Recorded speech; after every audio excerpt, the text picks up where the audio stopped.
juga diperintahkan untuk memuliakan dan melayaninya dengan sebaik-baiknya. Melihat sikap dan tindakan gurunya, santri-santri itu terkejut dan penasaran. Akhirnya, mereka memberanikan diri untuk bertanya tentang rahasia di balik pertanyaan-pertanyaan pemabuk itu.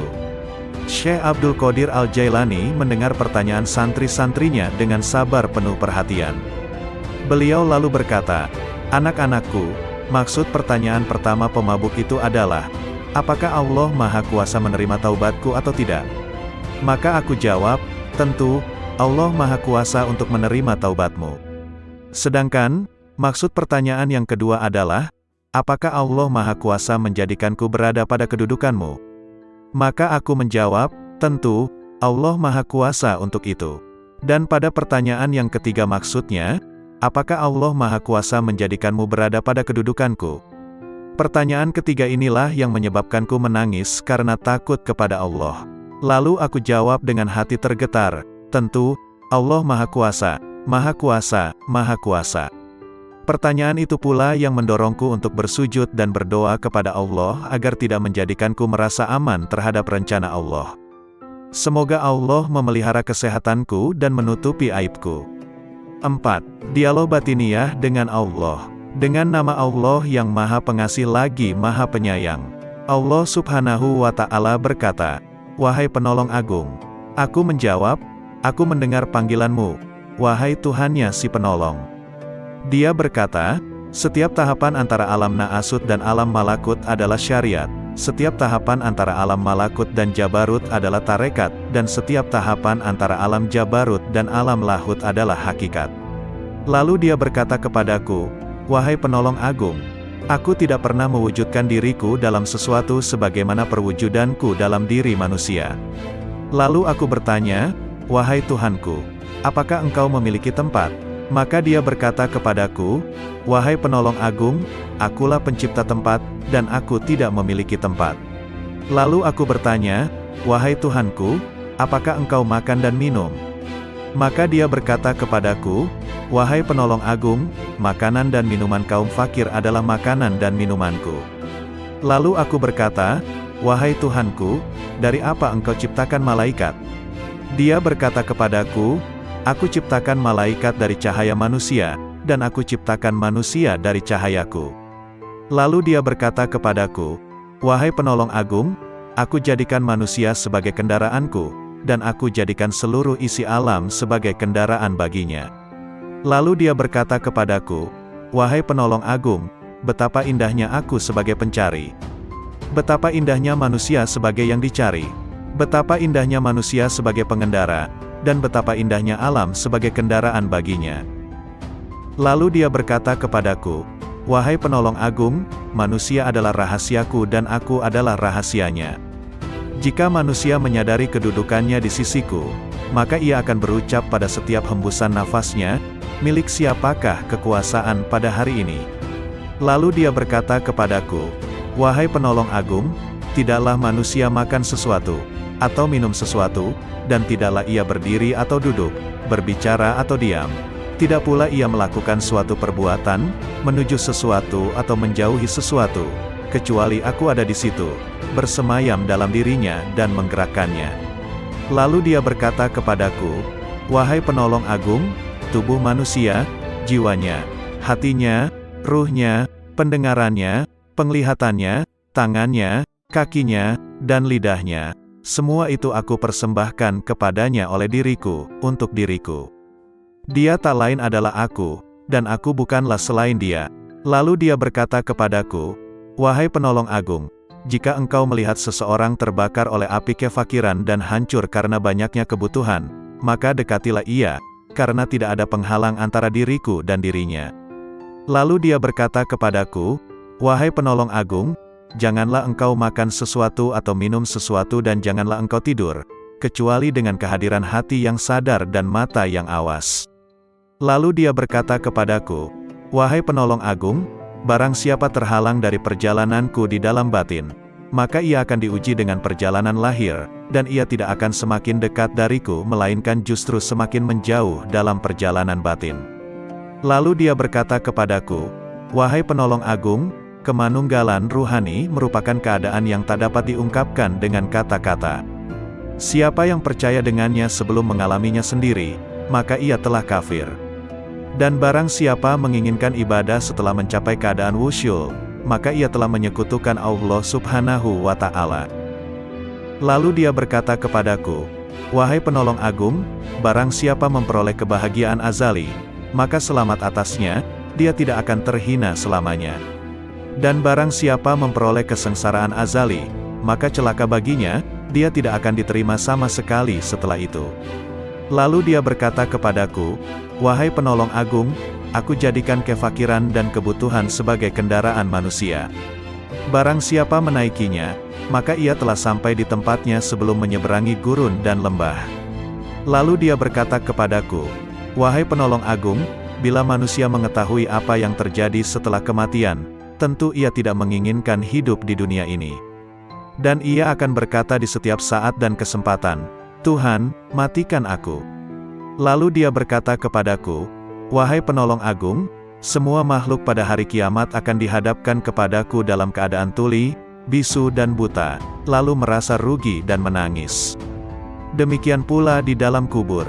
Lalu dia berkata kepadaku, 'Wahai penolong agung, cinta merupakan tirai yang membatasi antara sang pencinta dan yang dicintai. Bila sang pencinta telah padam dari cintanya, berarti ia telah sampai kepada sang kekasih.'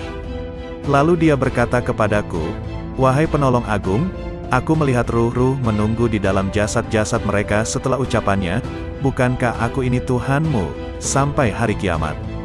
Lalu sang penolong berkata, 'Aku melihat Tuhan yang Maha Agung dan dia berkata kepadaku, Wahai penolong agung, barang siapa bertanya kepadaku tentang melihat setelah mengetahui, berarti ia terhalang dari pengetahuan tentang melihat.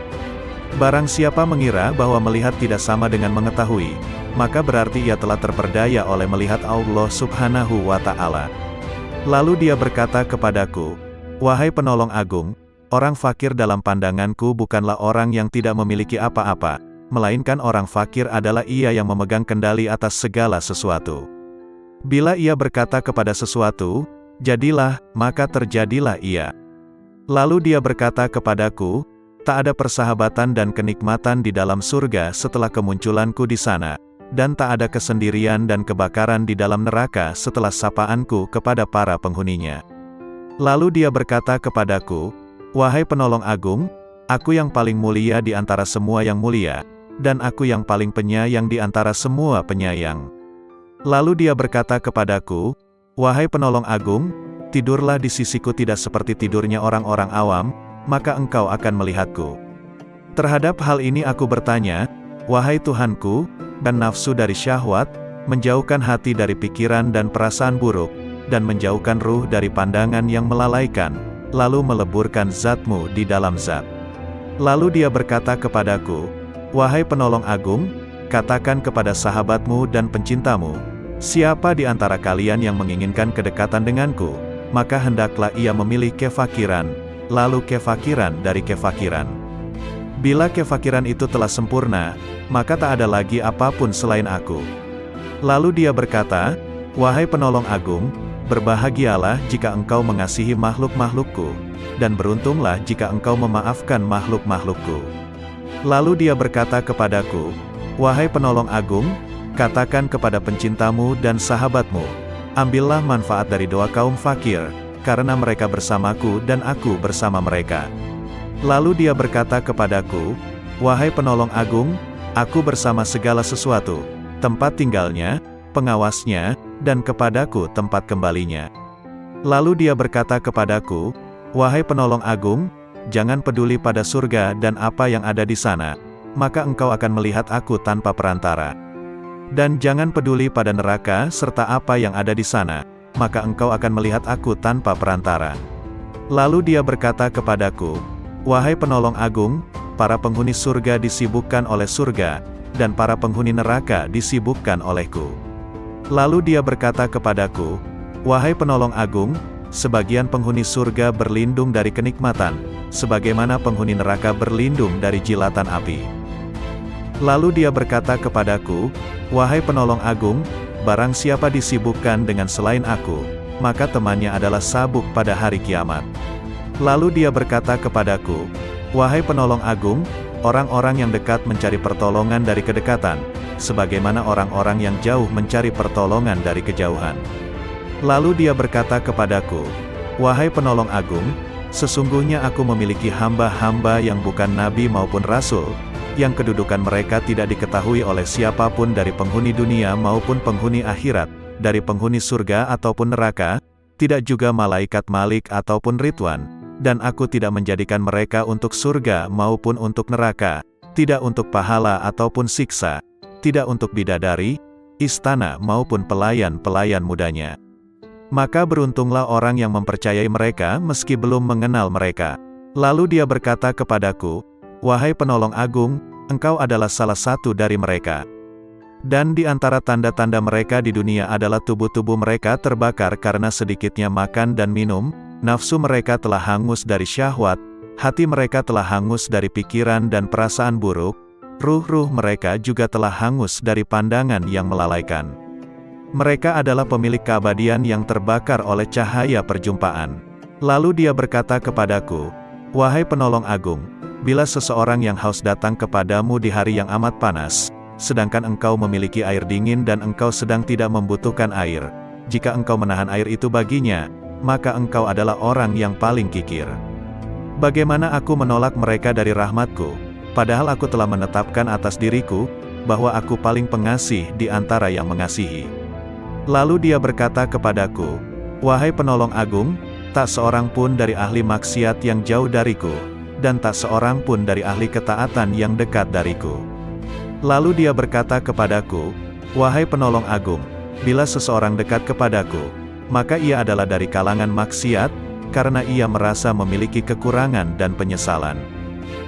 Lalu dia berkata kepadaku, "Wahai penolong agung, merasa memiliki kekurangan merupakan sumber cahaya, dan mengagumi cahaya diri sendiri merupakan sumber kegelapan."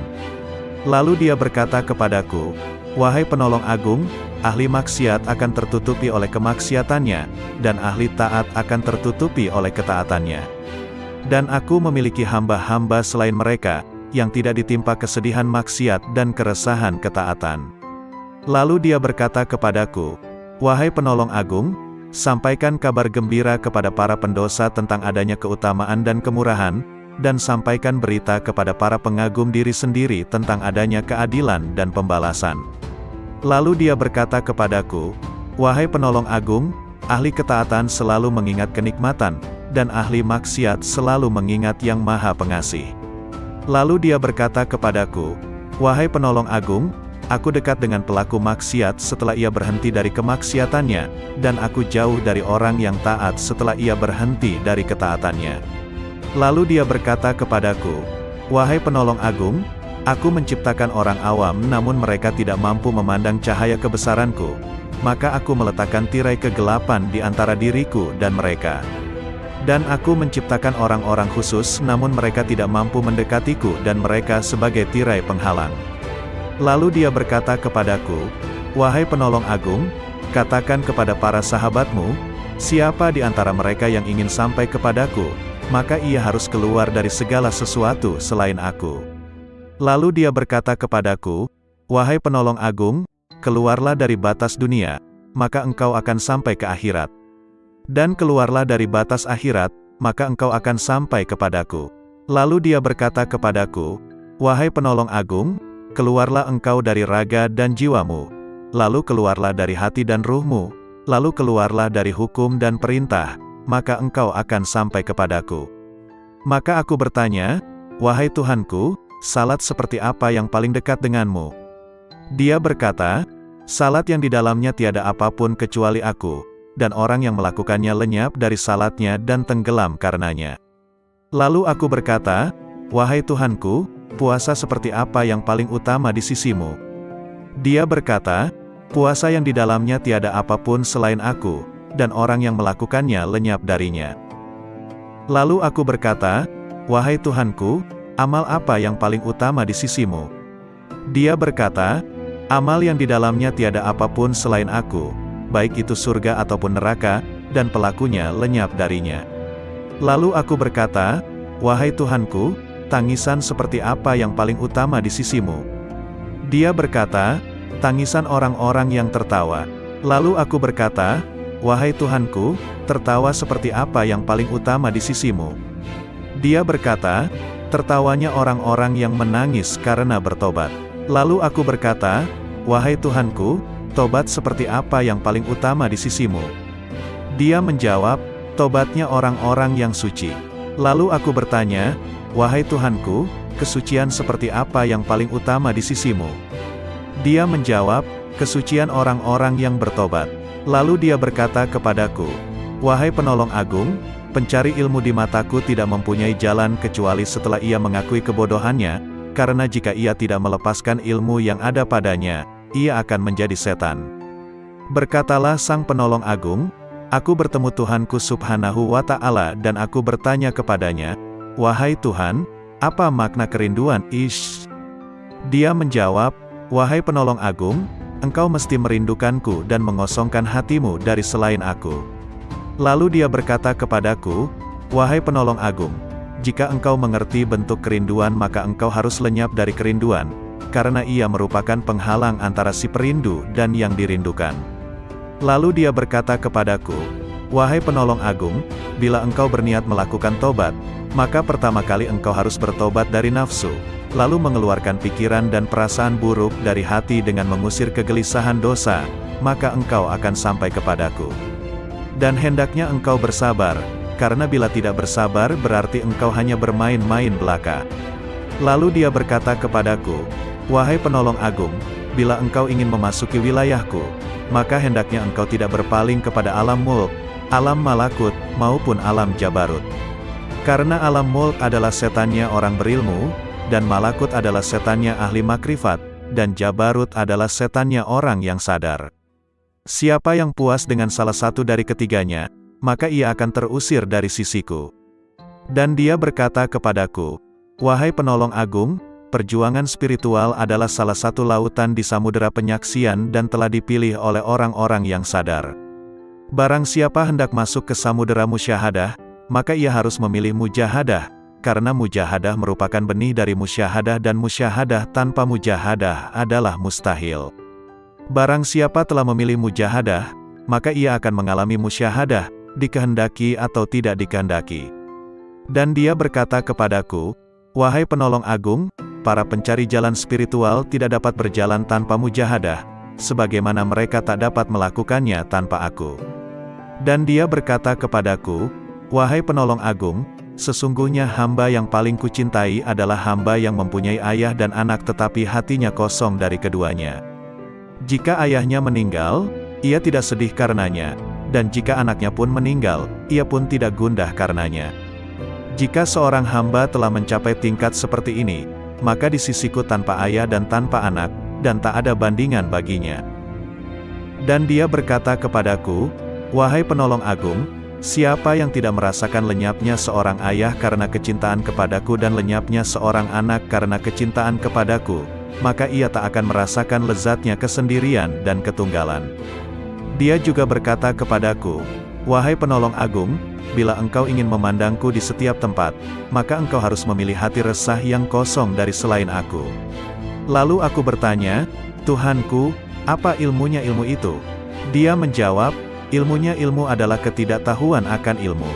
Dan dia berkata kepadaku, "Wahai Penolong Agung, berbahagialah seorang hamba yang hatinya condong kepada mujahadah, dan celakalah bagi hamba yang hatinya condong kepada syahwat."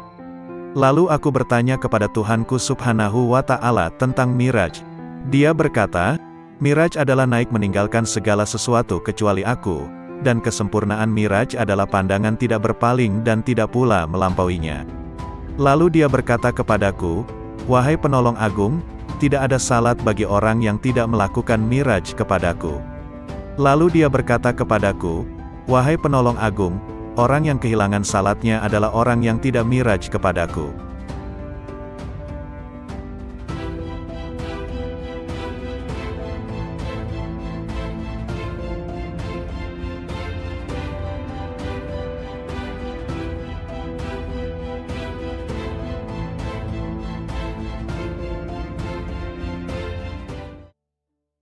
Assalamualaikum warahmatullahi wabarakatuh. Salawat dan salam kita haturkan kepada junjungan kita Nabi besar Muhammad sallallahu alaihi wasallam. Allahumma sholli ala Muhammad. Kali ini akan dibacakan 4 kisah dialog Syekh Abdul Qadir Al-Jailani. Kisah ini diambil dari berbagai sumber kemudian dihimpun menjadi satu judul yakni 4 kisah dialog Syekh Abdul Qadir Al-Jailani yang menggetarkan hati. Berikut kisahnya. 1. Dialog dengan Malaikat Maut. Dalam ceramah di akhir bulan Rajab 546 Hijriyah di Madrasah, Syekh Abdul Qadir Jailani menuturkan, Imam Junaid Al-Baghdadi rahimahullah seringkali mengatakan, apa yang dapat kuperbuat terhadap diriku? Aku ini hanya seorang hamba dan milik majikanku. Dia telah menyerahkan dirinya kepada Allah, tidak memiliki pilihan lain selain terhadapnya dan tidak mengusiknya. Junaid telah rela dengan apapun yang ditakdirkan kepadanya. Hatinya telah menjadi baik dan nafsunya telah tenang. Dia telah mengamalkan firman Allah Azza wa Jalla, sesungguhnya pelindungku adalah Allah yang telah menurunkan Alkitab, Al-Quran, dan dia melindungi orang-orang yang saleh. Quran Surah Al-A'raf ayat 196. Pada suatu malam, aku mengingat kematian, dan aku menangis dari awal malam hingga waktu sahur tiba. Aku berdoa, ya Tuhanku, aku mohon kepadamu agar malaikat maut tidak mencabut nyawaku, tapi Engkau sendiri yang mencabutnya. Kemudian, aku tertidur, lalu aku bermimpi melihat seorang tua yang mengagumkan dan menawan. Dia kemudian masuk dari arah pintu, dan aku bertanya kepadanya, siapakah engkau? Lalu dia menjawab, aku malaikat maut. Aku katakan kepadanya, aku telah meminta kepada Allah agar dia sendiri yang mencabut nyawaku, bukan engkau yang akan mencabutnya. Malaikat itu balik bertanya, lalu mengapa engkau meminta hal itu, apa dosaku? Aku hanyalah hamba yang mengikuti perintah. Aku diperintahkan bersikap lemah lembut terhadap suatu kaum dan bersikap kasar kepada kaum yang lainnya. Kemudian, dia memelukku dan menangis, maka aku pun menangis bersamanya. Ahmad bin Hanbal rahimahullah berkata, betapa banyak hati yang terbakar oleh kecintaan kepada dunia, padahal di dadanya ada Al-Quran. Sementara, banyak orang saleh yang selalu bangun malam mendirikan salat malam, beramar makruf nahi munkar. Tangan mereka itu terbelenggu oleh sikap wara, sehingga meninggalkan dunia, dan keinginan mereka mencari Tuhan mereka begitu kuat. Maka, infakkan harta kalian kepada mereka itu. Sebab, di kemudian hari mereka itu akan mendapatkan kekuasaan di sisi Allah Azza wa Jalla. Dikutip dari kitab Fath Rabbani. 2. Dialog dengan Iblis. Dalam sebuah riwayat dikisahkan Syekh Abdul Qadir Jailani, seorang ulama yang sangat tinggi ilmunya, suatu malam bermunajat mendekatkan diri kepada Allah. Tiba-tiba dari sudut atas mihrab muncul cahaya yang sangat menyilaukan. Dari arah cahaya tersebut terdengar suara, wahai Abdul Qadir, aku adalah Tuhanmu. Apa yang telah aku haramkan bagimu telah aku halalkan. Syekh Abdul Qadir tertegun mendengar suara tersebut. Setelah sadar dari kekagetannya, beliau berkata dalam hati, Muhammad sallallahu alaihi wasallam adalah Nabi dan Rasulullah yang terakhir, maka tidak mungkin Allah subhanahu wa ta'ala akan mengubah syariatnya. Kemudian Abdul Qadir yakin bahwa cahaya yang datang itu bukan suara Tuhan melainkan iblis. Lalu beliau mengucapkan ta'awuz auzubillahi minasyaitonirrajim. Tiba-tiba cahaya itu terbakar sambil berkata, sudah banyak orang yang telah aku perdayai, tetapi engkau luput dari tipu dayaku ini.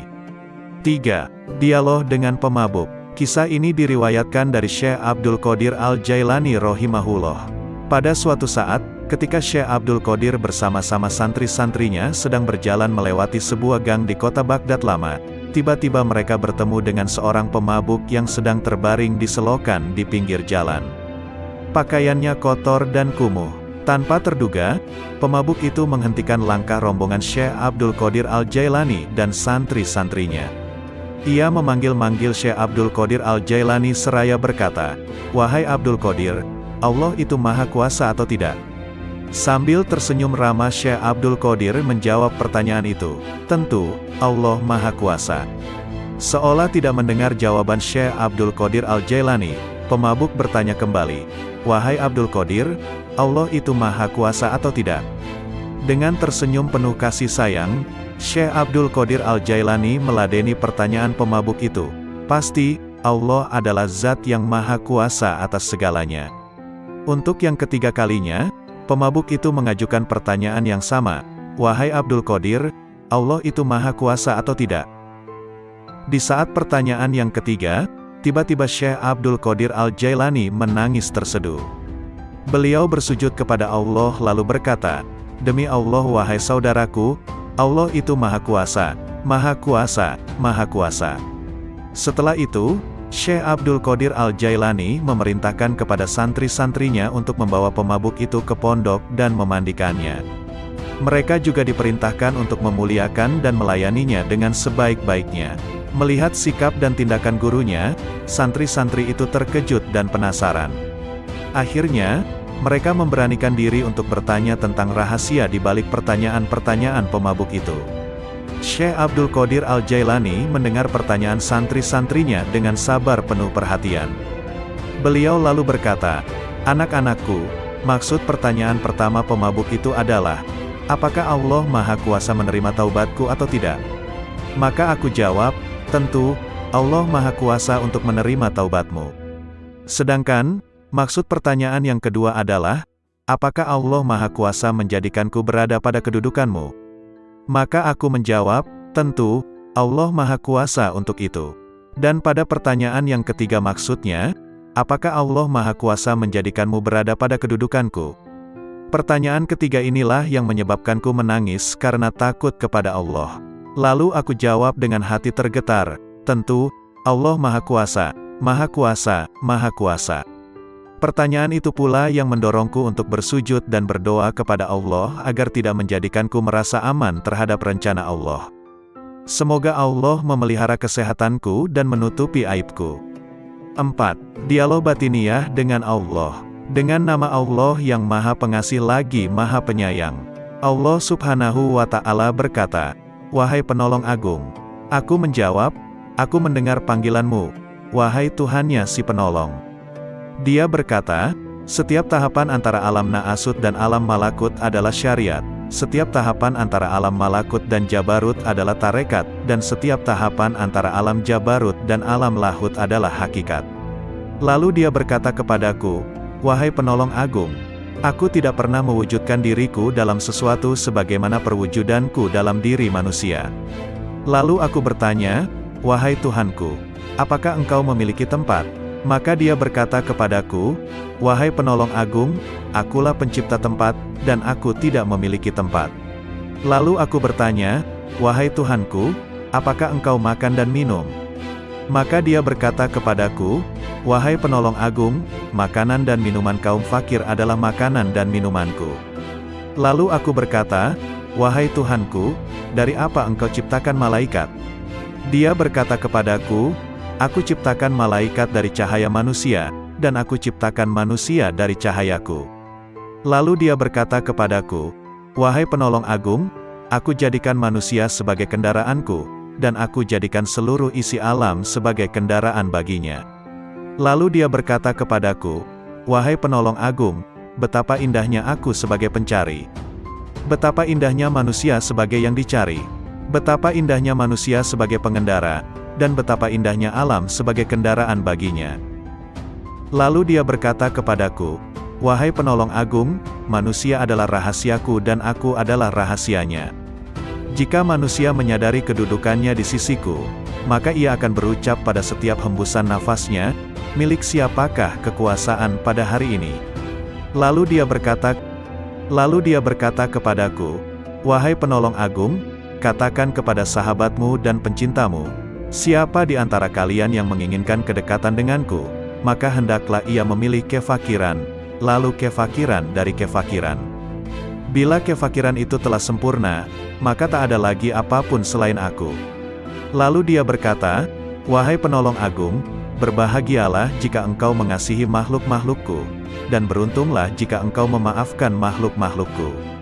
Lalu dia berkata kepadaku, 'Wahai penolong agung, katakan kepada pencintamu dan sahabatmu, ambillah manfaat dari doa kaum fakir, karena mereka bersamaku dan aku bersama mereka.'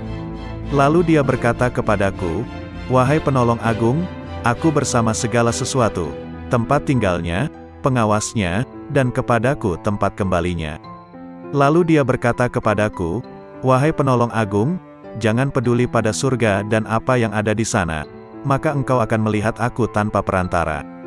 Dan jangan peduli pada neraka serta apa yang ada di sana, maka engkau akan melihat aku tanpa perantara.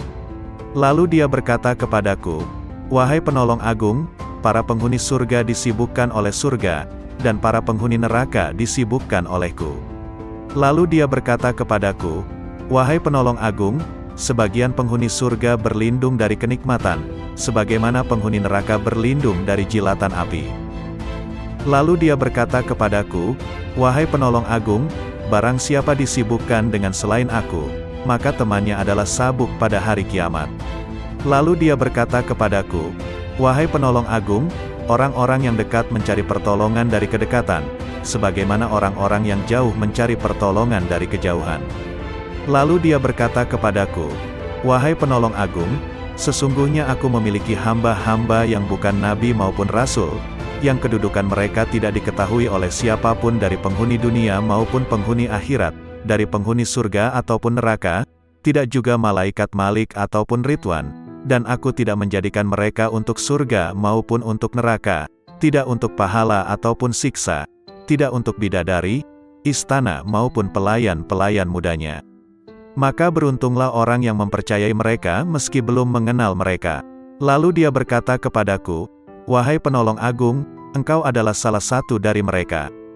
Dan di antara tanda-tanda mereka di dunia adalah tubuh-tubuh mereka terbakar karena sedikitnya makan dan minum, nafsu mereka telah hangus dari syahwat, hati mereka telah hangus dari pikiran dan perasaan buruk, ruh-ruh mereka juga telah hangus dari pandangan yang melalaikan. Mereka adalah pemilik keabadian yang terbakar oleh cahaya perjumpaan. Lalu dia berkata kepadaku, wahai penolong agung, bila seseorang yang haus datang kepadamu di hari yang amat panas, sedangkan engkau memiliki air dingin dan engkau sedang tidak membutuhkan air, jika engkau menahan air itu baginya, maka engkau adalah orang yang paling kikir.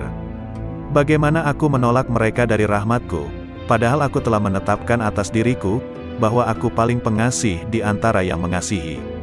Lalu dia berkata kepadaku, wahai penolong agung, tak seorang pun dari ahli maksiat yang jauh dariku, dan tak seorang pun dari ahli ketaatan yang dekat dariku.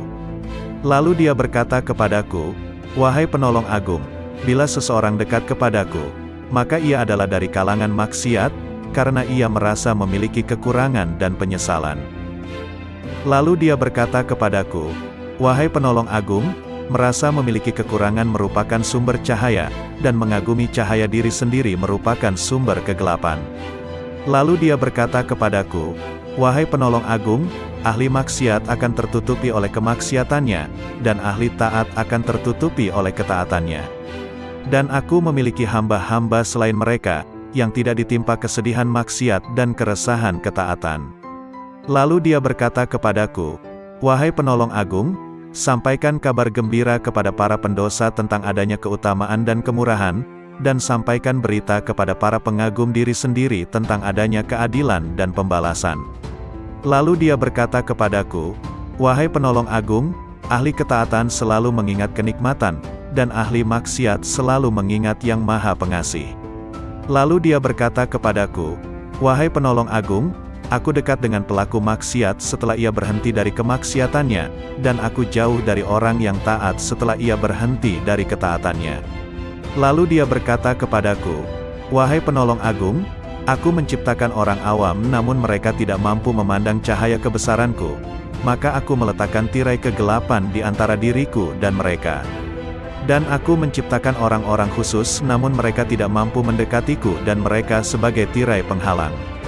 Lalu dia berkata kepadaku, wahai penolong agung, katakan kepada para sahabatmu, siapa di antara mereka yang ingin sampai kepadaku, maka ia harus keluar dari segala sesuatu selain aku.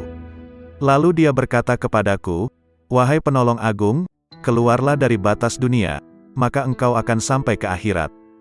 Dan keluarlah dari batas akhirat, maka engkau akan sampai kepadaku.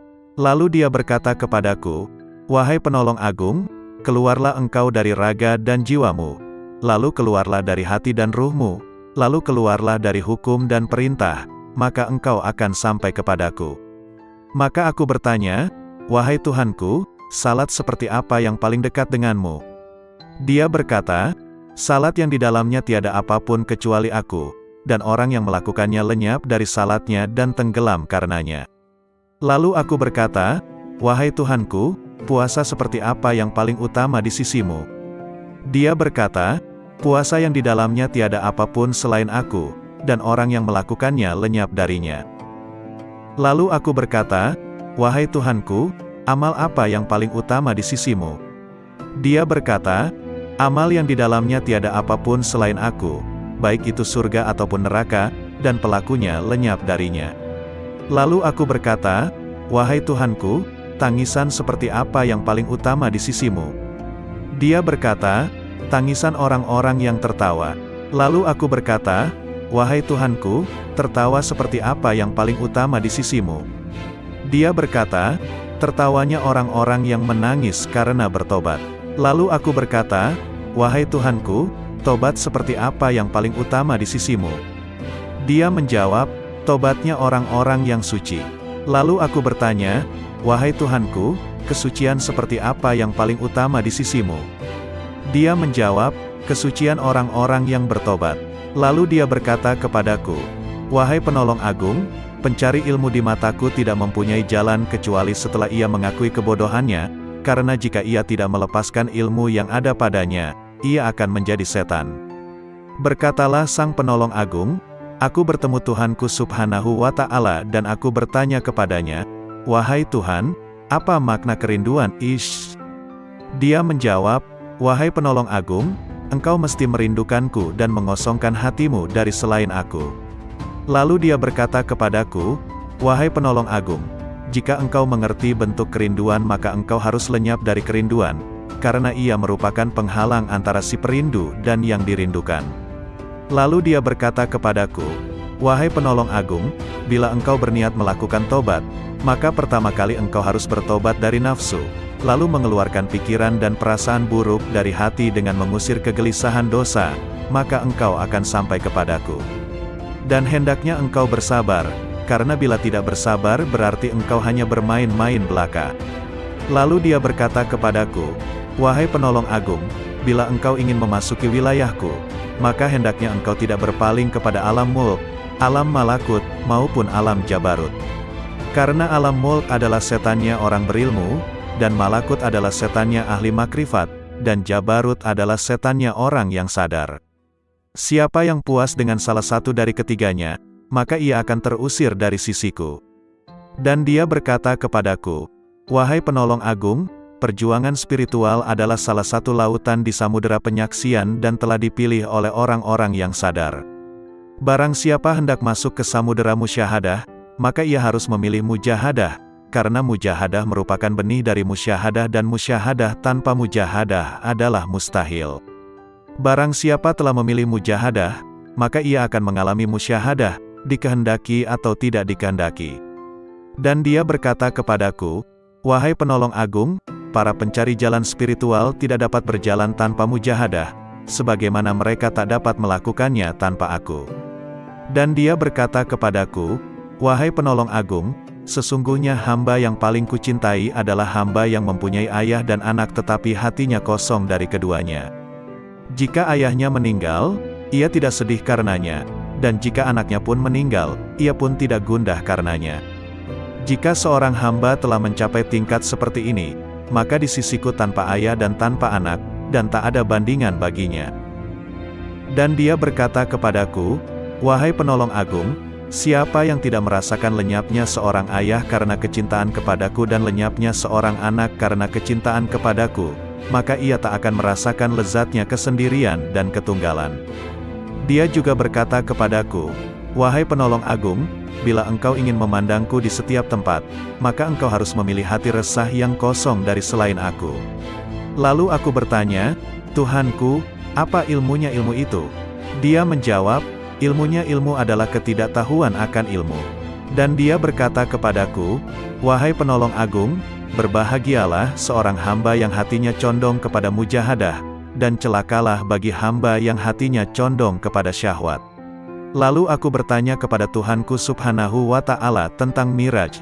Dia berkata, Miraj adalah naik meninggalkan segala sesuatu kecuali aku, dan kesempurnaan Miraj adalah pandangan tidak berpaling dan tidak pula melampauinya. Lalu dia berkata kepadaku, wahai penolong agung, tidak ada salat bagi orang yang tidak melakukan Miraj kepadaku. Lalu dia berkata kepadaku, wahai penolong agung, orang yang kehilangan salatnya adalah orang yang tidak Miraj kepadaku.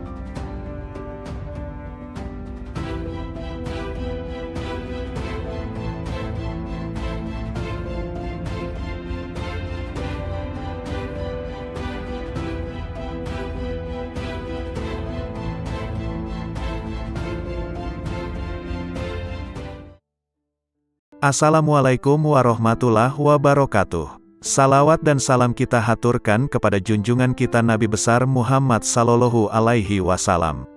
Allahumma sholli ala Muhammad. Kali ini akan dibacakan 4 kisah dialog Syekh Abdul Qadir Al-Jailani. Kisah ini diambil dari berbagai sumber kemudian dihimpun menjadi satu judul yakni 4 kisah dialog Syekh Abdul Qadir Al-Jailani yang menggetarkan hati. Berikut kisahnya. 1. Dialog dengan Malaikat Maut. Dalam ceramah di akhir bulan Rajab 546 Hijriyah di Madrasah, Syekh Abdul Qadir Jailani menuturkan, Imam Junaid Al-Baghdadi rahimahullah seringkali mengatakan, apa yang dapat ku perbuat terhadap diriku? Aku ini hanya seorang hamba dan milik majikanku. Dia telah menyerahkan dirinya kepada Allah, tidak memiliki pilihan lain selain terhadapnya dan tidak mengusiknya. Junaid telah rela dengan apapun yang ditakdirkan kepadanya. Hatinya telah menjadi baik dan nafsunya telah tenang. Dia telah mengamalkan firman Allah Azza wa Jalla, sesungguhnya pelindungku adalah Allah yang telah menurunkan Alkitab, Al-Quran, dan dia melindungi orang-orang yang saleh. Quran Surah Al-A'raf ayat 196. Pada suatu malam, aku mengingat kematian, dan aku menangis dari awal malam hingga waktu sahur tiba. Aku berdoa, ya Tuhanku, aku mohon kepadamu agar malaikat maut tidak mencabut nyawaku, tapi Engkau sendiri yang mencabutnya. Kemudian, aku tertidur, lalu aku bermimpi melihat seorang tua yang mengagumkan dan menawan. Dia kemudian masuk dari arah pintu, dan aku bertanya kepadanya, siapakah engkau? Lalu dia menjawab, aku malaikat maut. Aku katakan kepadanya, aku telah meminta kepada Allah agar dia sendiri yang mencabut nyawaku, bukan engkau yang akan mencabutnya. Malaikat itu balik bertanya, lalu mengapa engkau meminta hal itu, apa dosaku? Aku hanyalah hamba yang mengikuti perintah. Aku diperintahkan bersikap lemah lembut terhadap suatu kaum dan bersikap kasar kepada kaum yang lainnya. Kemudian, dia memelukku dan menangis, maka aku pun menangis bersamanya. Ahmad bin Hanbal rahimahullah berkata, betapa banyak hati yang terbakar oleh kecintaan kepada dunia, padahal di dadanya ada Al-Quran. Sementara, banyak orang saleh yang selalu bangun malam mendirikan salat malam, beramar makruf nahi munkar.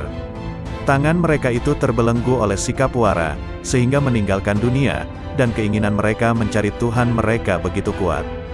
Maka, infakkan harta kalian kepada mereka itu. Sebab, di kemudian hari mereka itu akan mendapatkan kekuasaan di sisi Allah Azza wa Jalla. Dikutip dari kitab Fath Rabbani.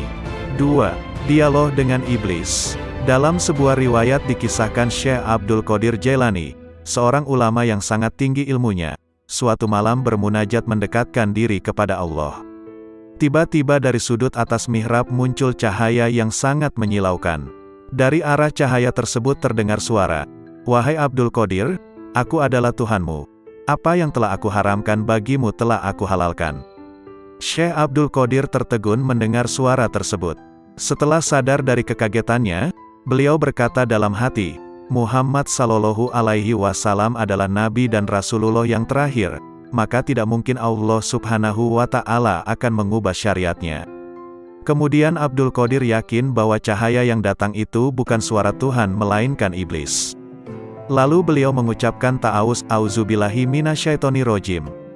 Tiba-tiba cahaya itu terbakar sambil berkata, sudah banyak orang yang telah aku perdayai, tetapi engkau luput dari tipu dayaku ini.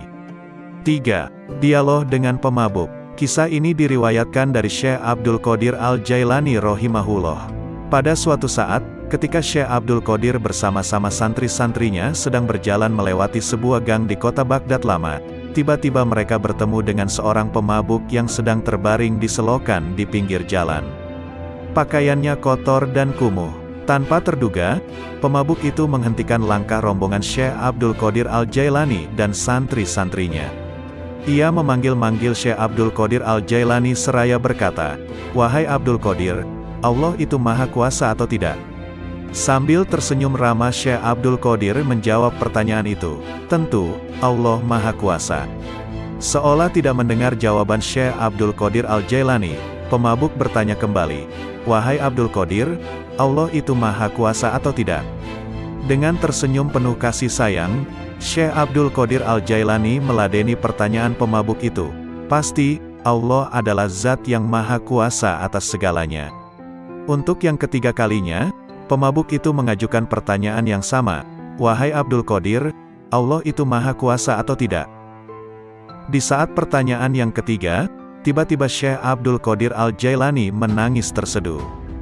Beliau bersujud kepada Allah lalu berkata, "Demi Allah wahai saudaraku, Allah itu Maha Kuasa, Maha Kuasa, Maha Kuasa." Setelah itu, Syekh Abdul Qadir Al-Jailani memerintahkan kepada santri-santrinya untuk membawa pemabuk itu ke pondok dan memandikannya. Mereka juga diperintahkan untuk memuliakan dan melayaninya dengan sebaik-baiknya. Melihat sikap dan tindakan gurunya, santri-santri itu terkejut dan penasaran. Akhirnya, mereka memberanikan diri untuk bertanya tentang rahasia di balik pertanyaan-pertanyaan pemabuk itu. Syekh Abdul Qadir Al-Jailani mendengar pertanyaan santri-santrinya dengan sabar penuh perhatian. Beliau lalu berkata, "Anak-anakku, maksud pertanyaan pertama pemabuk itu adalah, apakah Allah Maha Kuasa menerima taubatku atau tidak?" Maka aku jawab, "Tentu, Allah Maha Kuasa untuk menerima taubatmu." Sedangkan, maksud pertanyaan yang kedua adalah, apakah Allah Maha Kuasa menjadikanku berada pada kedudukanmu? Maka aku menjawab, tentu, Allah Maha Kuasa untuk itu. Dan pada pertanyaan yang ketiga maksudnya, apakah Allah Maha Kuasa menjadikanmu berada pada kedudukanku? Pertanyaan ketiga inilah yang menyebabkanku menangis karena takut kepada Allah. Lalu aku jawab dengan hati tergetar, tentu, Allah Maha Kuasa, Maha Kuasa, Maha Kuasa. Pertanyaan itu pula yang mendorongku untuk bersujud dan berdoa kepada Allah agar tidak menjadikanku merasa aman terhadap rencana Allah. Semoga Allah memelihara kesehatanku dan menutupi aibku. 4. Dialog batiniah dengan Allah. Dengan nama Allah yang Maha Pengasih lagi Maha Penyayang. Allah Subhanahu wa Ta'ala berkata, "Wahai penolong agung." Aku menjawab, "Aku mendengar panggilanmu, wahai Tuhannya si penolong." Dia berkata, "Setiap tahapan antara alam Na'asut dan alam Malakut adalah syariat, setiap tahapan antara alam Malakut dan Jabarut adalah tarekat, dan setiap tahapan antara alam Jabarut dan alam Lahut adalah hakikat." Lalu dia berkata kepadaku, "Wahai penolong agung, aku tidak pernah mewujudkan diriku dalam sesuatu sebagaimana perwujudanku dalam diri manusia." Lalu aku bertanya, "Wahai Tuhanku, apakah engkau memiliki tempat?" Maka dia berkata kepadaku, "Wahai penolong agung, akulah pencipta tempat, dan aku tidak memiliki tempat." Lalu aku bertanya, "Wahai Tuhanku, apakah engkau makan dan minum?" Maka dia berkata kepadaku, "Wahai penolong agung, makanan dan minuman kaum fakir adalah makanan dan minumanku." Lalu aku berkata, "Wahai Tuhanku, dari apa engkau ciptakan malaikat?" Dia berkata kepadaku, "Aku ciptakan malaikat dari cahaya manusia, dan aku ciptakan manusia dari cahayaku." Lalu dia berkata kepadaku, "Wahai penolong agung, aku jadikan manusia sebagai kendaraanku, dan aku jadikan seluruh isi alam sebagai kendaraan baginya."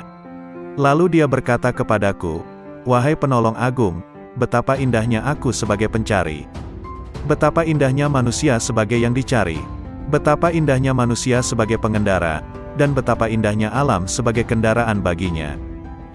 Lalu dia berkata kepadaku, "Wahai penolong agung, manusia adalah rahasiaku dan aku adalah rahasianya.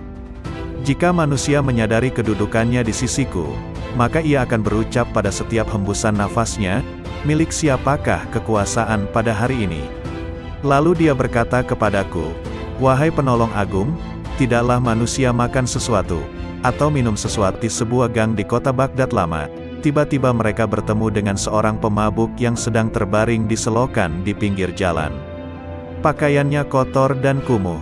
Tanpa terduga, pemabuk itu menghentikan langkah rombongan Syekh Abdul Qadir Al-Jailani dan santri-santrinya.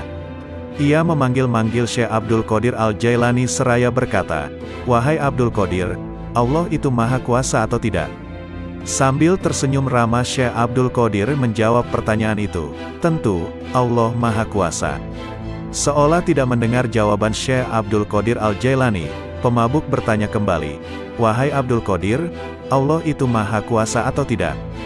Dengan tersenyum penuh kasih sayang, Syekh Abdul Qadir Al-Jailani meladeni pertanyaan pemabuk itu, pasti, Allah adalah zat yang Maha Kuasa atas segalanya.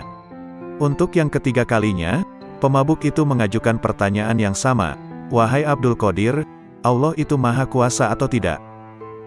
Di saat pertanyaan yang ketiga, tiba-tiba Syekh Abdul Qadir Al-Jailani menangis terseduh.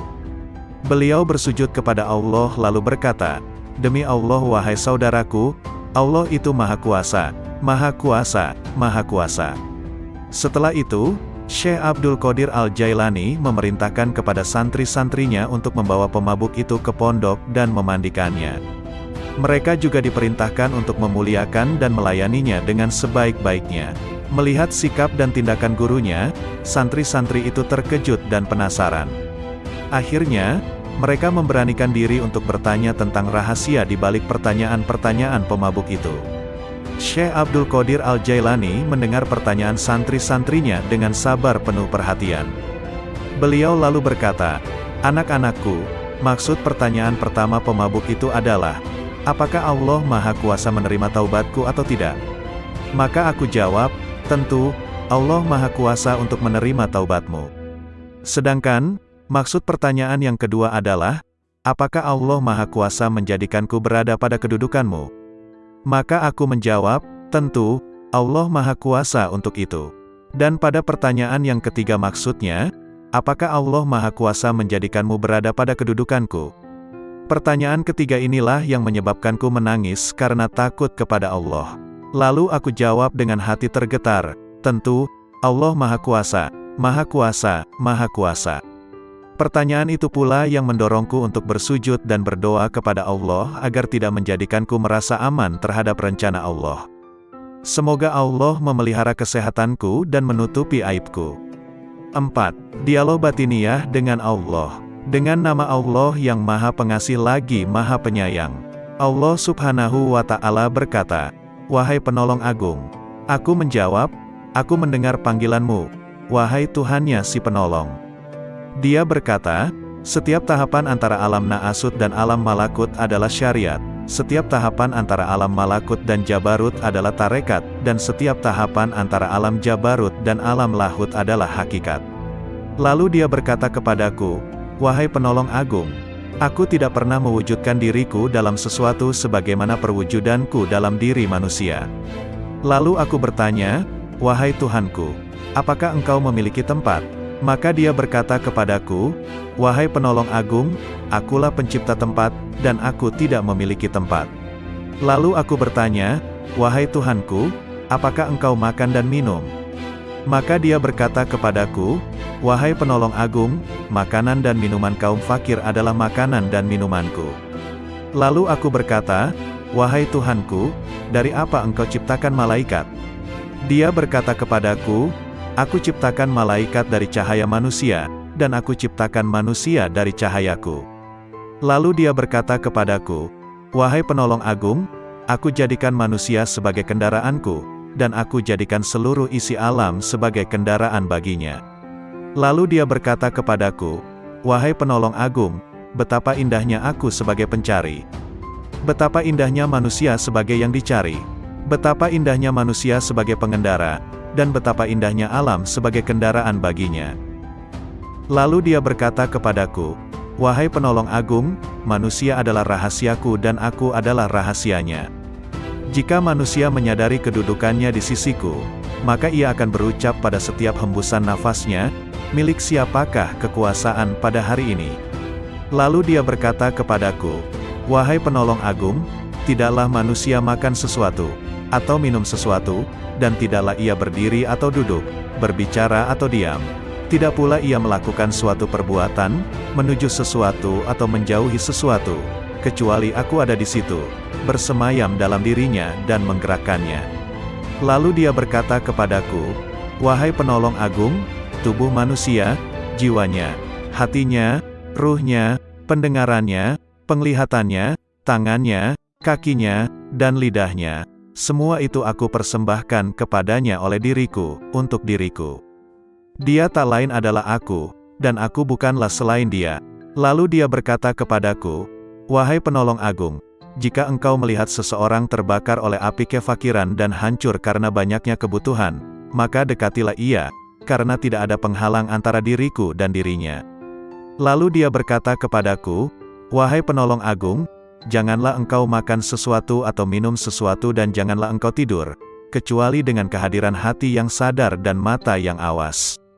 Lalu dia berkata kepadaku, wahai penolong agung, barang siapa terhalang dari perjalananku di dalam batin, maka ia akan diuji dengan perjalanan lahir, dan ia tidak akan semakin dekat dariku melainkan justru semakin menjauh dalam perjalanan batin. Lalu dia berkata kepadaku, wahai penolong agung, kemanunggalan ruhani merupakan keadaan yang tak dapat diungkapkan dengan kata-kata. Siapa yang percaya dengannya sebelum mengalaminya sendiri, maka ia telah kafir. Dan barang siapa menginginkan ibadah setelah mencapai keadaan wusyul, maka ia telah menyekutukan Allah Subhanahu wa Ta'ala.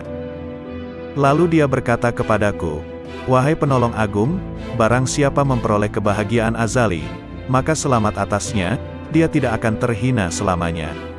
Dan barang siapa memperoleh kesengsaraan azali, maka celaka baginya, dia tidak akan diterima sama sekali setelah itu. Lalu dia berkata kepadaku, wahai penolong agung, aku jadikan kefakiran dan kebutuhan sebagai kendaraan manusia. Barang siapa menaikinya, maka ia telah sampai di tempatnya sebelum menyeberangi gurun dan lembah. Lalu dia berkata kepadaku, wahai penolong agung, bila manusia mengetahui apa yang terjadi setelah kematian, tentu ia tidak menginginkan hidup di dunia ini. Dan ia akan berkata di setiap saat dan kesempatan, Tuhan, matikan aku. Lalu dia berkata kepadaku, wahai penolong agung, semua makhluk pada hari kiamat akan dihadapkan kepadaku dalam keadaan tuli, bisu dan buta, lalu merasa rugi dan menangis. Demikian pula di dalam kubur. Lalu dia berkata kepadaku, wahai penolong agung, cinta merupakan tirai yang membatasi antara sang pencinta dan yang dicintai. Bila sang pencinta telah padam dari cintanya, berarti ia telah sampai kepada sang kekasih. Lalu dia berkata kepadaku, wahai penolong agung, aku melihat ruh-ruh menunggu di dalam jasad-jasad mereka setelah ucapannya, bukankah aku ini Tuhanmu, sampai hari kiamat?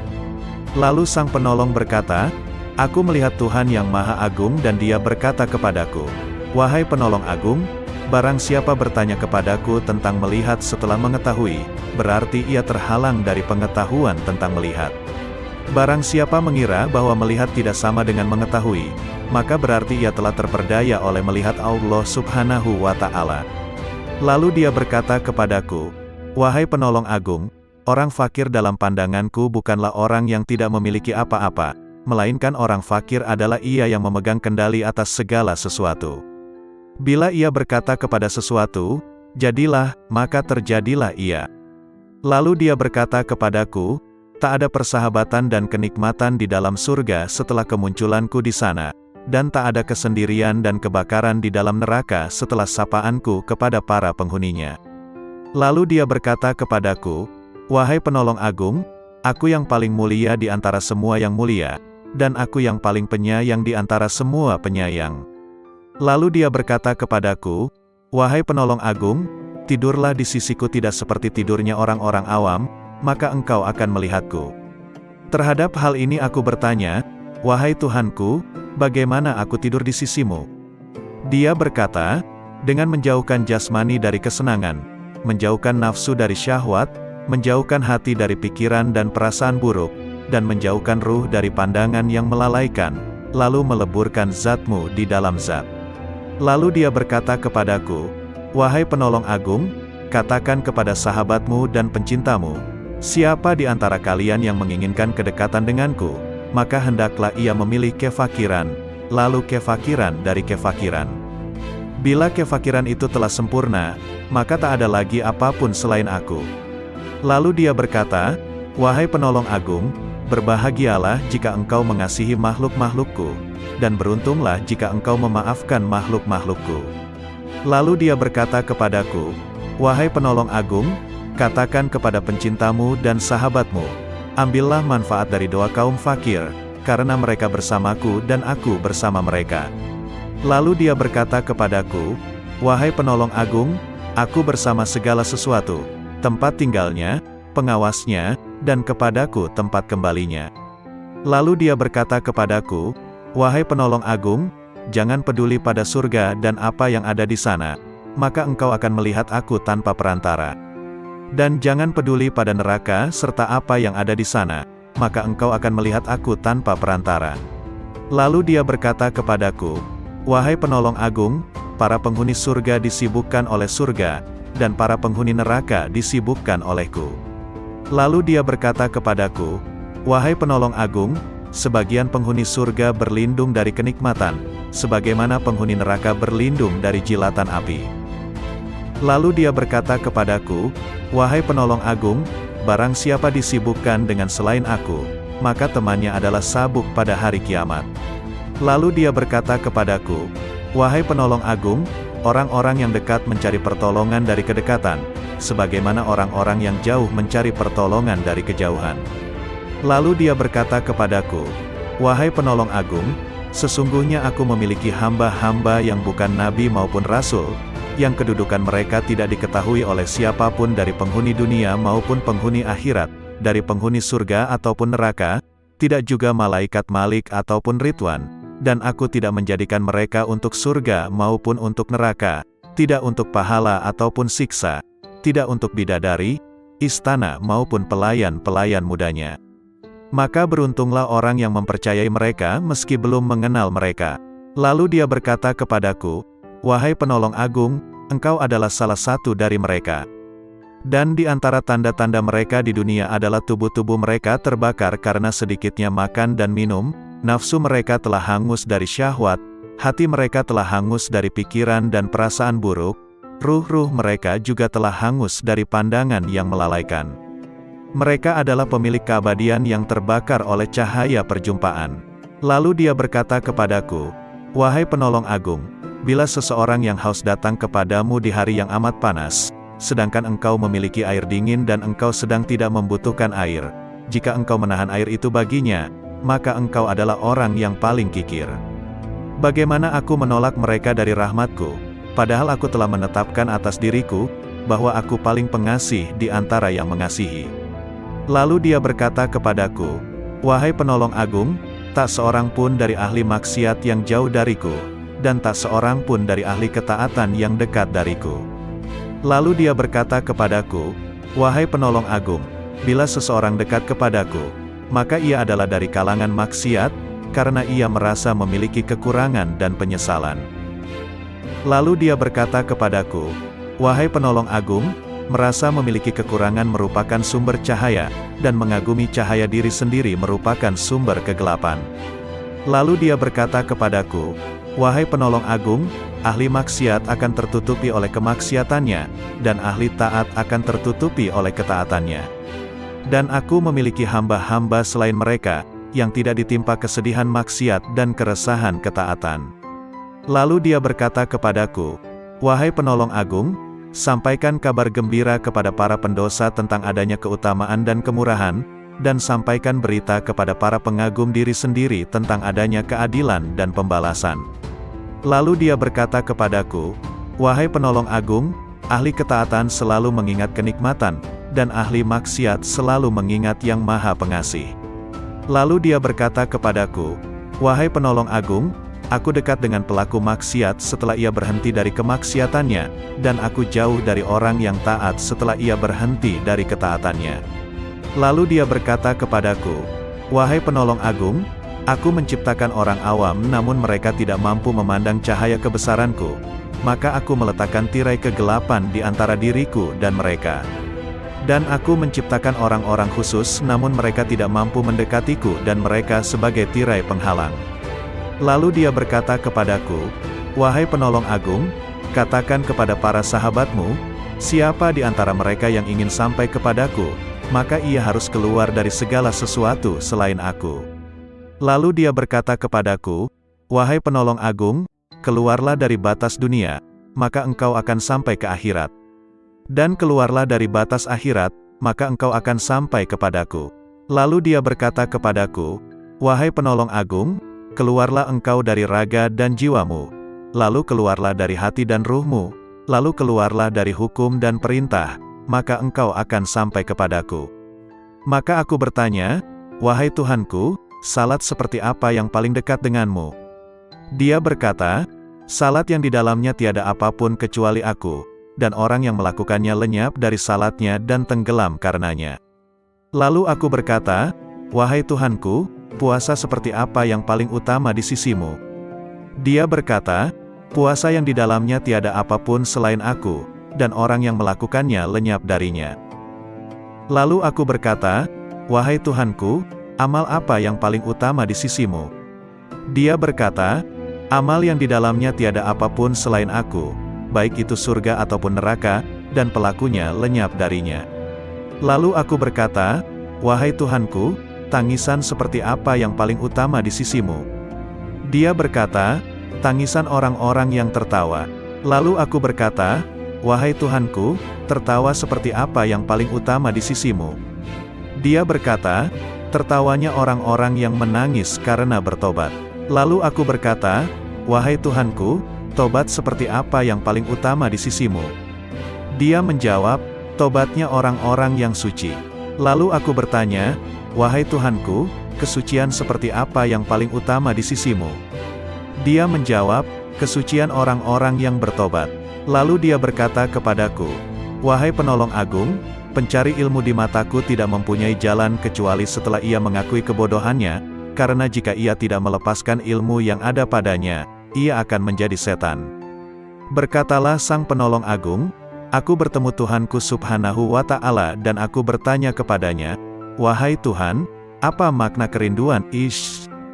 Dia menjawab, wahai penolong agung, engkau mesti merindukanku dan mengosongkan hatimu dari selain aku. Lalu dia berkata kepadaku, wahai penolong agung, jika engkau mengerti bentuk kerinduan maka engkau harus lenyap dari kerinduan, karena ia merupakan penghalang antara si perindu dan yang dirindukan.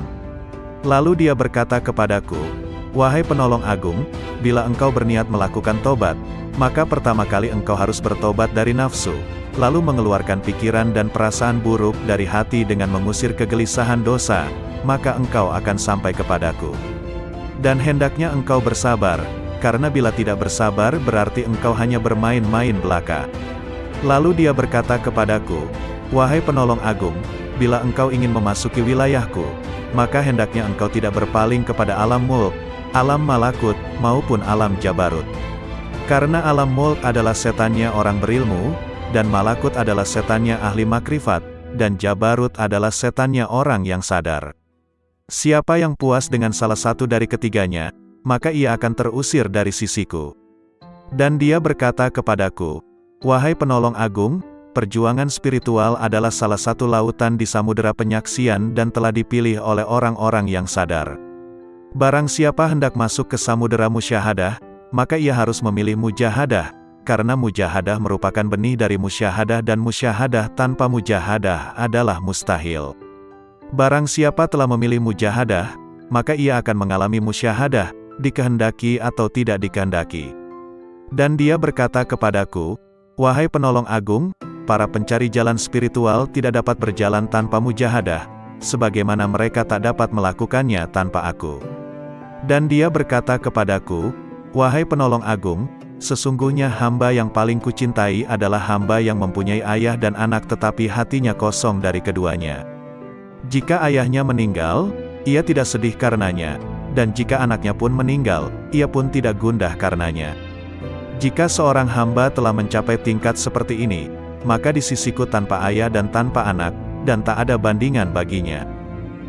Dan dia berkata kepadaku, "Wahai penolong agung, siapa yang tidak merasakan lenyapnya seorang ayah karena kecintaan kepadaku dan lenyapnya seorang anak karena kecintaan kepadaku, maka ia tak akan merasakan lezatnya kesendirian dan ketunggalan."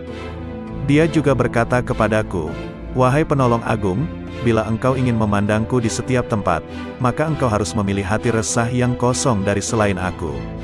Lalu aku bertanya, "Tuhanku, apa ilmunya ilmu itu?" Dia menjawab, "Ilmunya ilmu adalah ketidaktahuan akan ilmu." Dan dia berkata kepadaku, "Wahai penolong agung, berbahagialah seorang hamba yang hatinya condong kepada mujahadah, dan celakalah bagi hamba yang hatinya condong kepada syahwat." Lalu aku bertanya kepada Tuhanku Subhanahu wa Ta'ala tentang Miraj. Dia berkata, "Miraj adalah naik meninggalkan segala sesuatu kecuali aku, dan kesempurnaan Miraj adalah pandangan tidak berpaling dan tidak pula melampauinya." Lalu dia berkata kepadaku, "Wahai penolong agung, tidak ada salat bagi orang yang tidak melakukan Miraj kepadaku." Lalu dia berkata kepadaku, "Wahai penolong agung, orang yang kehilangan salatnya adalah orang yang tidak Miraj kepadaku."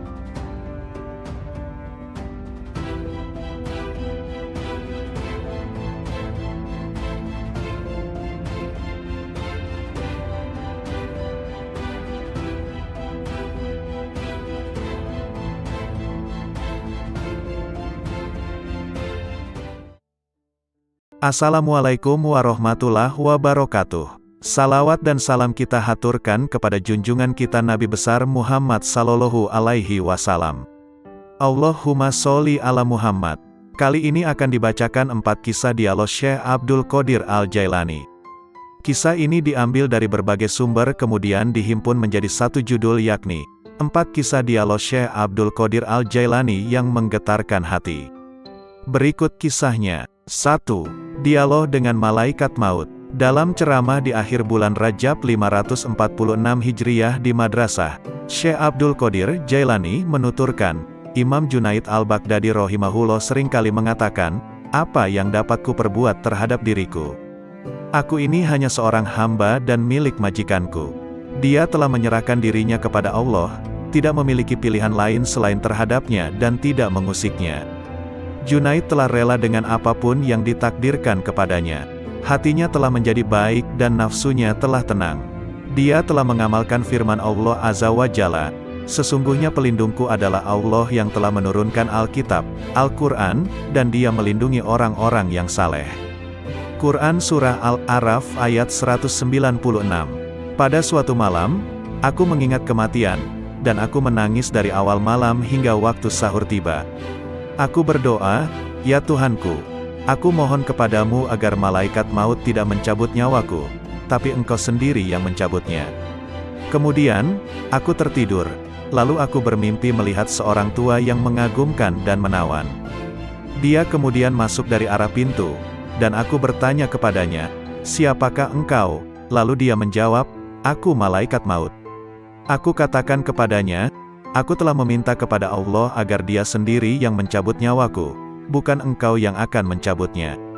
Malaikat itu balik bertanya, "Lalu mengapa engkau meminta hal itu? Apa dosaku?